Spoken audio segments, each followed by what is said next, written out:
Muy buenos días para todos, bendiciones, un abrazo grande y muy afectuoso. Les habla Mercedes y como bien saben, hoy iniciamos con este ciclo anual de estudio de las Escrituras y en esta semana, que es la semana número 1, vamos a estar estudiando Génesis capítulo 1 al capítulo 6, versículo 8, pero antes de comenzar quiero darte algunas indicaciones para un mejor aprovechamiento de este estudio. Yo te sugiero que te suscribas a este canal de YouTube si aún no lo has hecho. Suscríbete, activa las notificaciones, da un seguimiento a los videos, agarra tu Biblia, agarra también una libreta, haz tus anotaciones.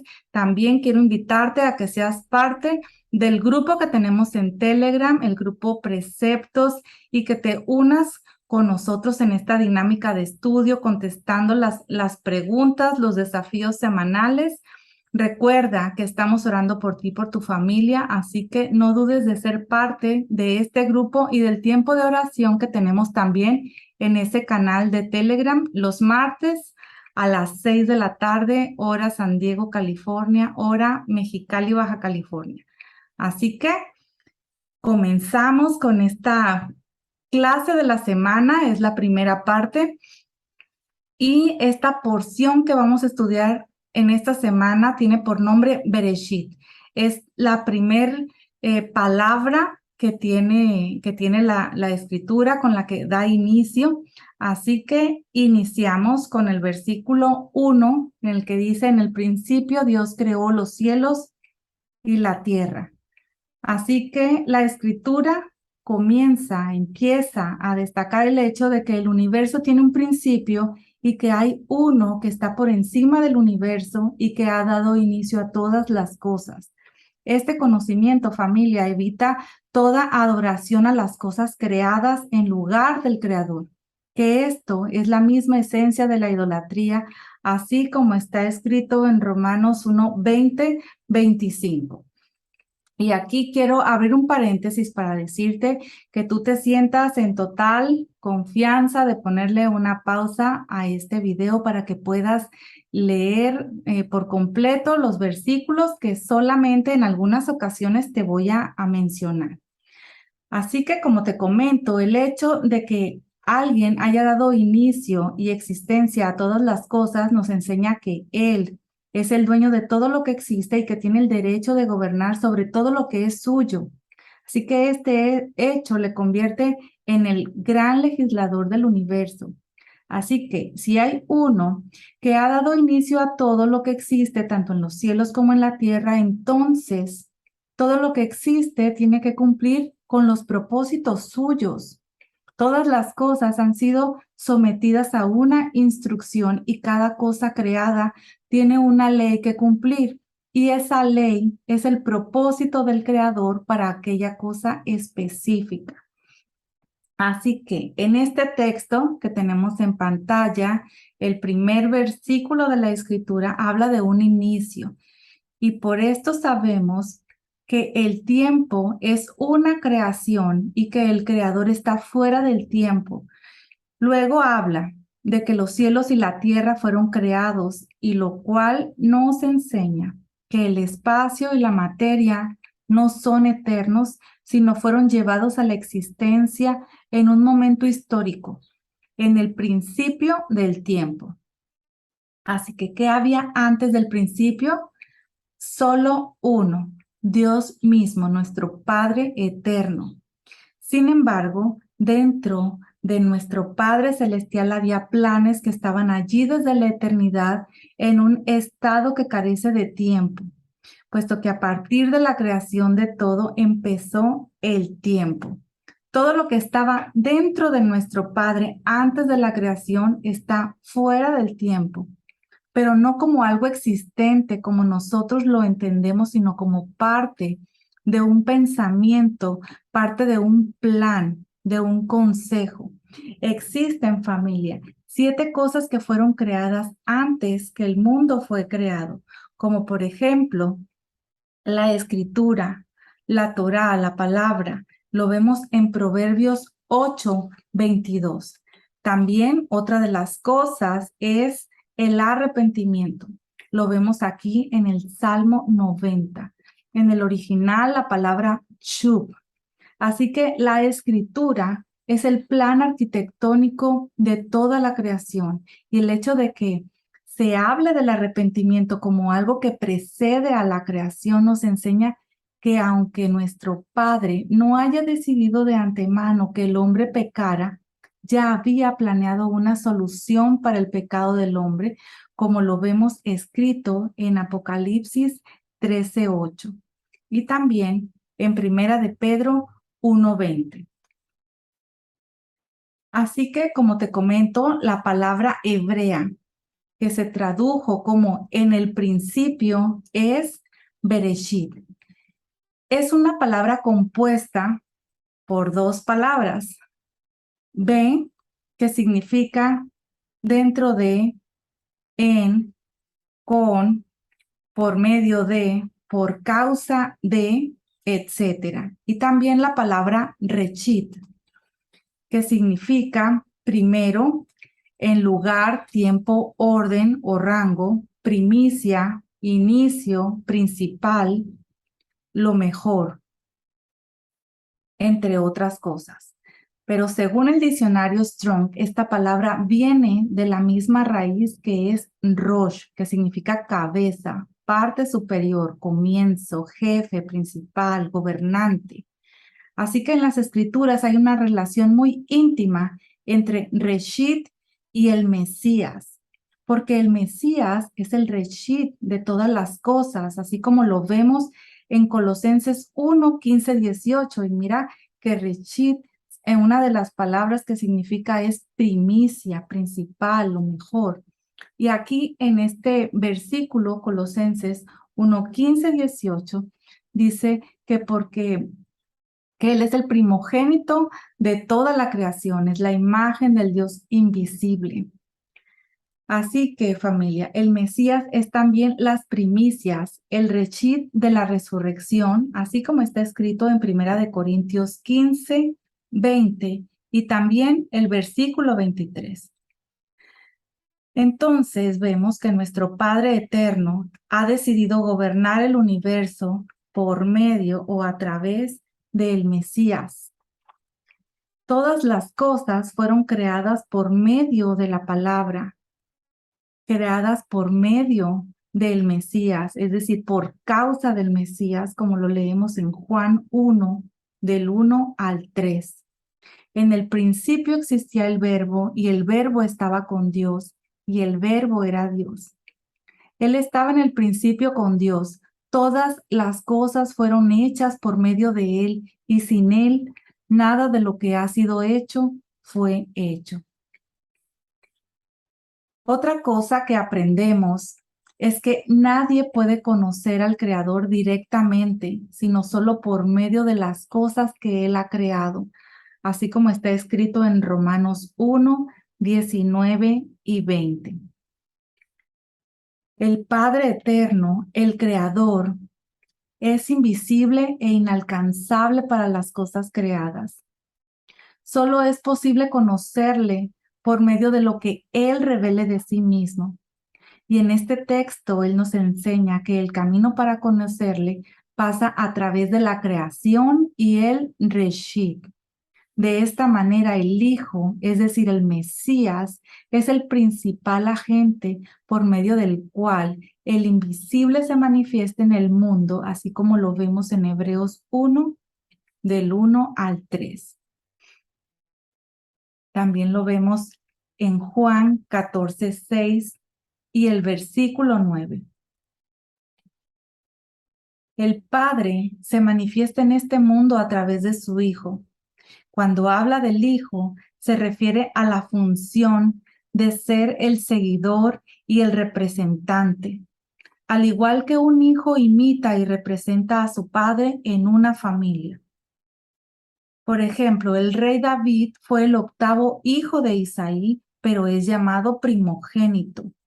Lo vemos en Salmos 89:20 y 27.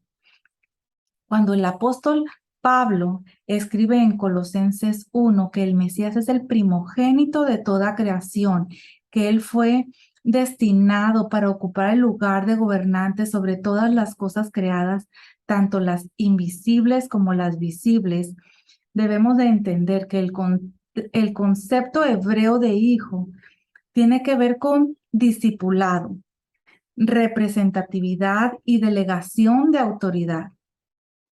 En el contexto hebreo, los discípulos son llamados hijos a pesar de no haber sido engendrados biológicamente por su maestro. Lo vemos en Segunda de Reyes, también en Juan 8:41, Efesios 5:1. Estos hijos luego reciben la autoridad delegada para actuar como representantes de su maestro. Por eso es que todos los que reciben a Yeshua, a Jesús, les es concedido el poder, es decir, les es concedida la autoridad de ser hechos hijos de Dios, así como está escrito en Juan 1:12. Pero a todos los que lo recibieron les dio el derecho de llegar a ser hijos de Dios, es decir, a los que creen en su nombre. Así que hasta aquí ya hemos estudiado que el Padre creó todo a través de su Hijo y sabemos quién es su Hijo y lo que significa ese privilegio de ser llamados hijos de Dios. Así que como nuestro Padre Celestial es el Creador, solo Él puede hacer algo que llegue a tener existencia sin haber existido. Bueno, esta expresión, crear de la nada, es una manera y solo una manera de expresar este concepto, porque esta expresión no explica bien lo que la palabra bara significa. Bara es la palabra hebrea para crear, puesto que nuestro Padre Eterno no ha creado las cosas de la nada, porque antes de existir como creación, sí existían, como lo explicamos antes, existían en Él. Por lo tanto, las cosas visibles son el resultado de las cosas invisibles que a su vez están dentro de la mente, del pensamiento de nuestro Padre Celestial, así como lo vemos en Hebreos 11:3. Por la fe entendemos que el universo fue preparado por la palabra de Dios, de modo que lo que se ve no fue hecho de cosas visibles. Todo lo visible fue hecho de lo invisible.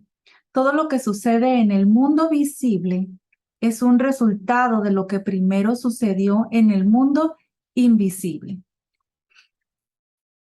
En el principio creó Dios, dice la Escritura. La palabra Dios es Elohim. La palabra hebrea Elohim es la forma plural de Eloa, que significa poderoso.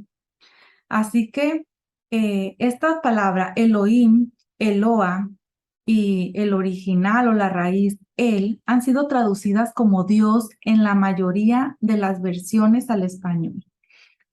La forma plural de Eloa, como te comento, es Elohim y aparece alrededor de 2,600 veces en las escrituras. Y esta palabra no es un nombre personal. Elohim es un título, es decir, es un atributo que expresa autoridad y juicio.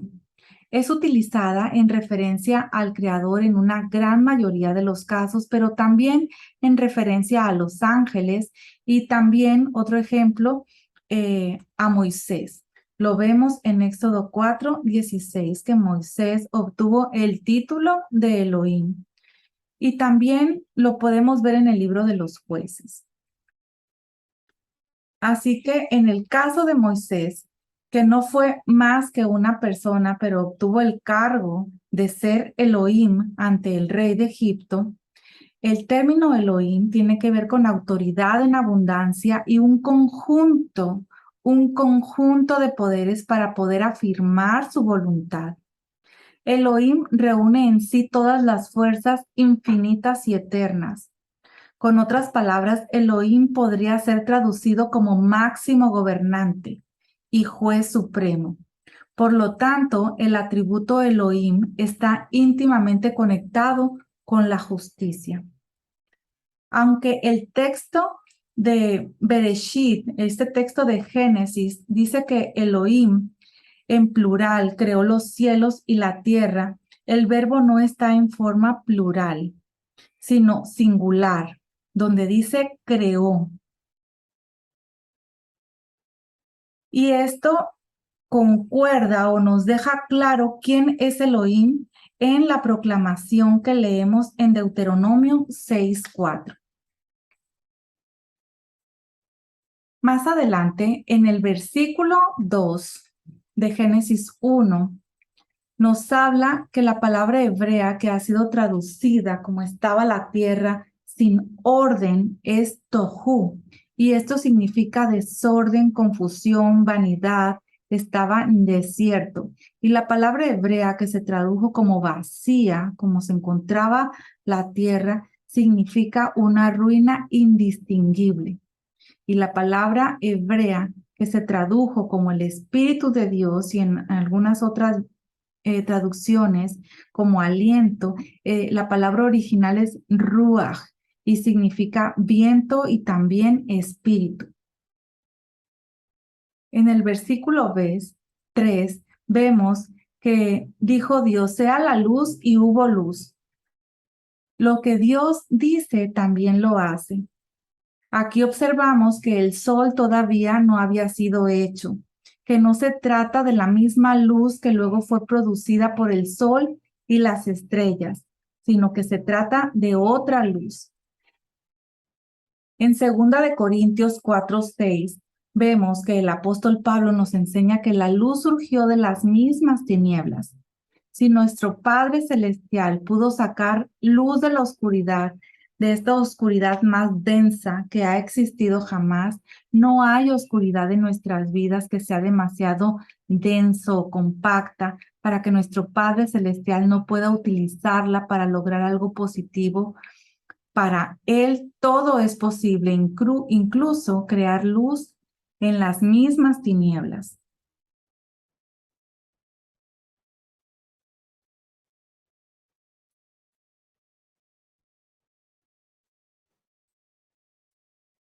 En el versículo 4 vemos que vio Dios que la luz es buena y separó Dios la luz de las tinieblas.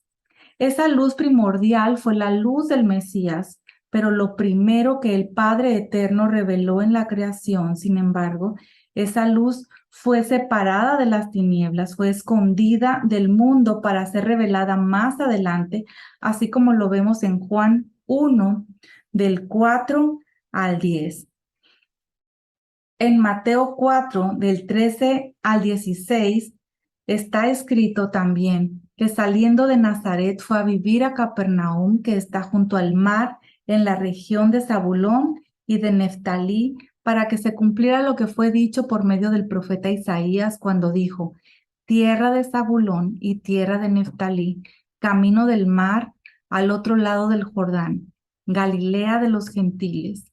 El pueblo asentado en tinieblas vio una gran luz, y a los que vivían en región y sombra de muerte una luz les resplandeció. También lo podemos ver esto en Juan 8:12. Más adelante, en Génesis 1:5, dice, y Dios llamó a la luz día y a las tinieblas llamó noche. Y fue la tarde y fue la mañana, un día. Según las escrituras, el día comienza con la noche. Primero había oscuridad y luego vino la luz. Ese es un día. Del versículo 6 al versículo 9 leemos. Entonces dijo Dios, haya expansión en medio de las aguas y separe las aguas de las aguas. Dios hizo la expansión y separó las aguas que estaban debajo de la expansión de las aguas que estaban sobre la expansión. Y así fue. Y Dios llamó a la expansión cielos, y fue la tarde y fue la mañana, el segundo día. Entonces dijo Dios, júntense en un lugar las aguas que están debajo de los cielos y que aparezca lo seco, y así fue. En el versículo 11 y 12 leemos: Y dijo Dios, produzca la tierra vegetación, hierbas que den semilla y árboles frutales que den su fruto con sus semillas sobre la tierra según su especie. Y así fue. Y produjo la tierra vegetación, hierbas que dan semilla según su especie y árboles que dan su fruto con semilla según su especie. Y Dios vio que era bueno.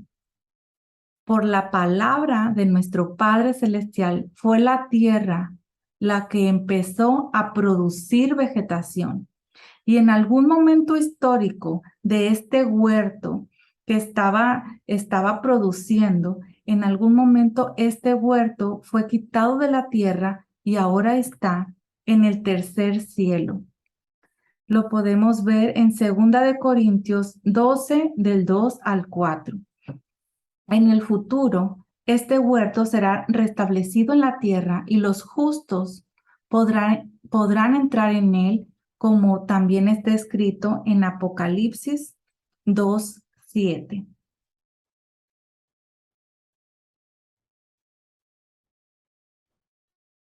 En Génesis 1, del 14 al 15, nosotros vemos las 3 clases de lumbreras: el sol, la luna y las estrellas. En las estrellas van incluidos los planetas.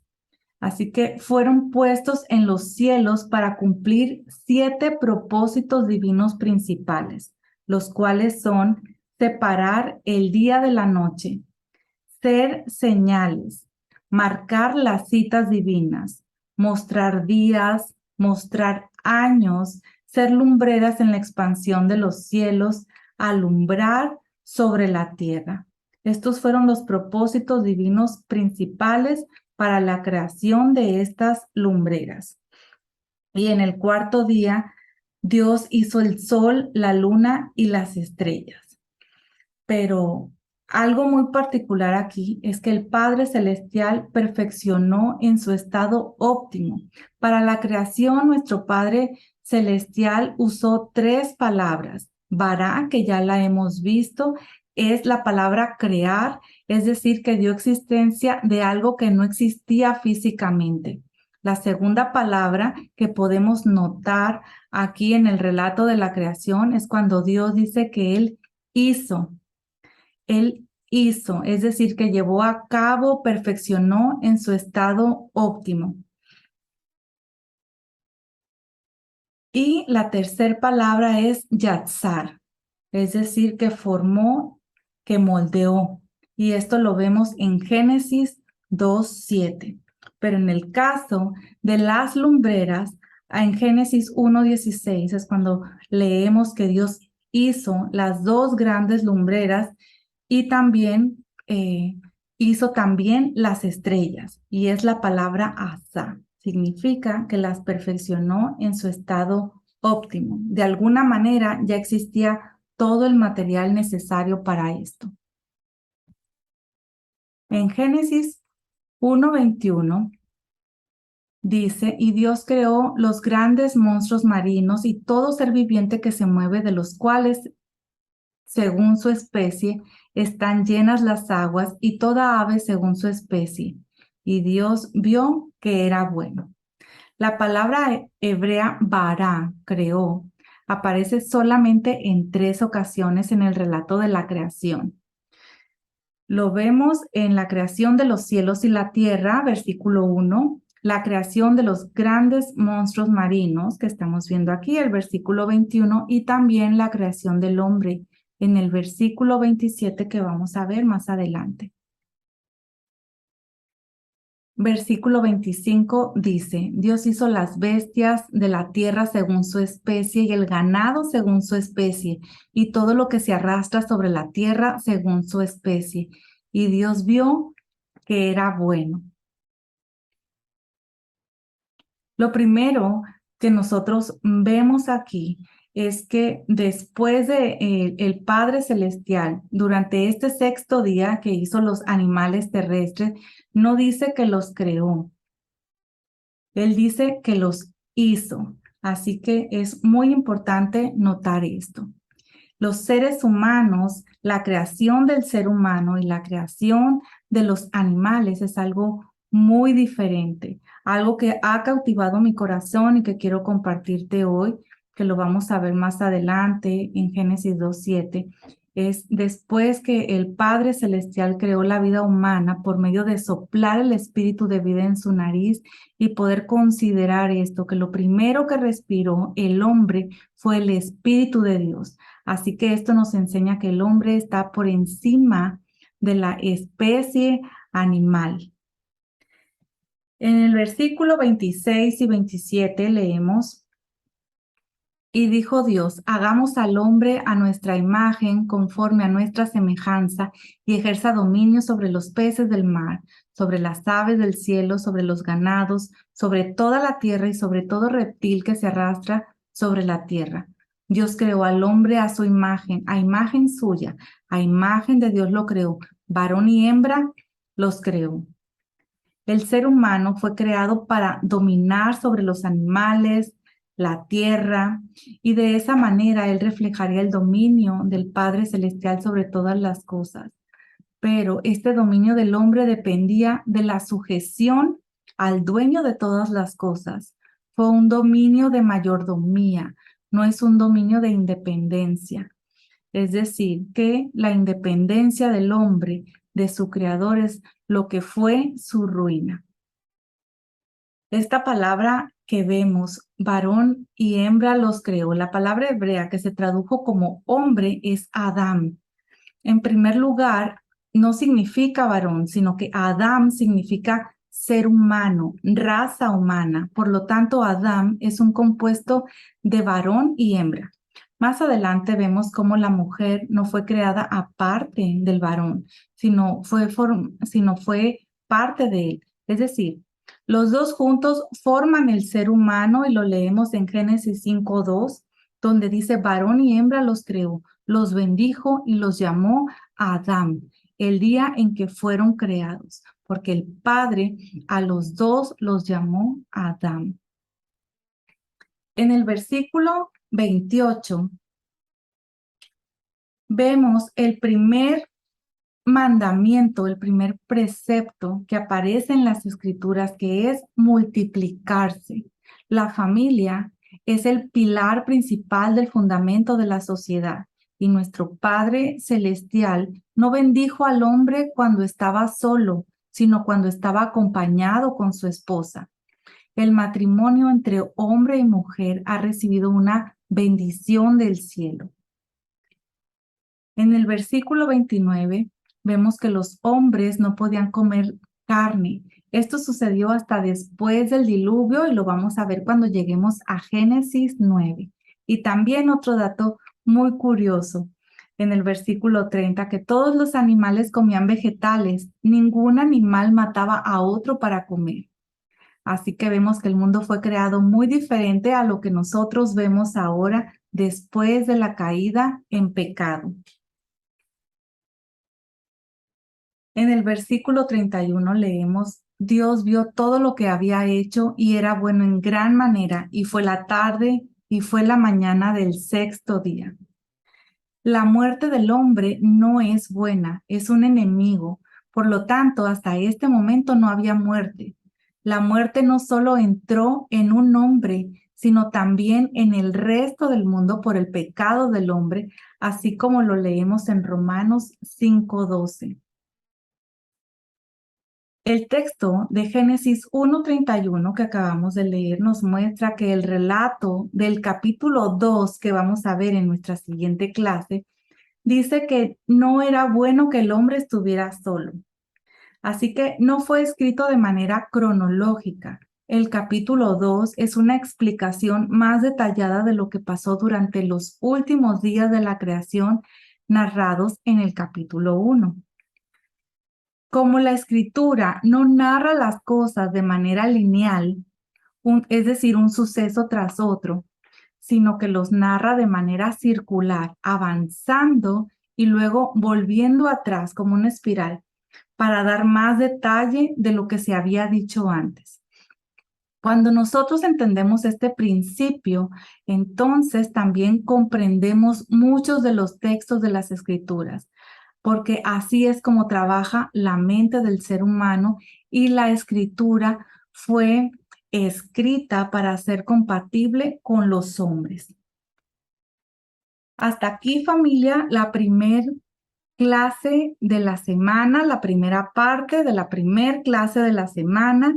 Te agradecemos muchísimo que estés con nosotros y ya sabes que si decides apoyarnos de una manera práctica, puedes darle un like a este video, compartirlo en tus redes sociales o dejarnos un saludo que nos va a ser de mucha, pero mucha bendición.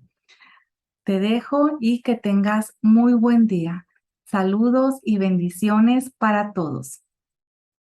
Bye bye.